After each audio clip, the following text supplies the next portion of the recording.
السلام علیکم، بسم اللہ الرحمن الرحیم۔ دوستو، اگر آپ حدیث سننا پسند کرتے ہیں تو چینل کو سبسکرائب کریں، شکریہ۔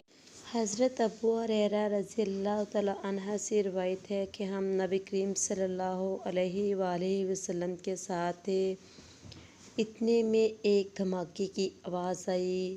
نبی کریم صلی اللہ علیہ وآلہ وسلم نے فرمایا، تم جانتے ہو کہ یہ سب کیا ہے؟ ہم نے عرض کیا، اللہ اور اس کے رسول خوب جانتے ہیں۔ نبی کریم صلی اللہ علیہ وآلہ وسلم نے فرمایا، ایک پتھر ہے جو جہنم میں پھینکا گیا تھا اور 70 برس پہلے اب اس کی تہہ میں پہنچا ہے۔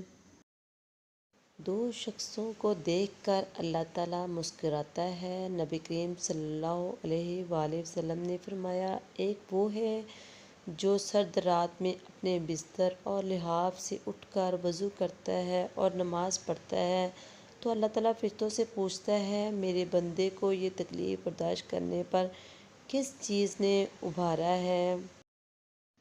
فرشتے جواب دیتے ہیں کہ تیری رحمت کا امیدوار ہے، تیرے عذاب سے ڈرتا ہے۔ اللہ تعالیٰ فرشتوں سے فرماتا ہے، گواہ ہو جاؤ، اس کی امید میں نے پوری کر دی ہے۔ اللہ حافظ۔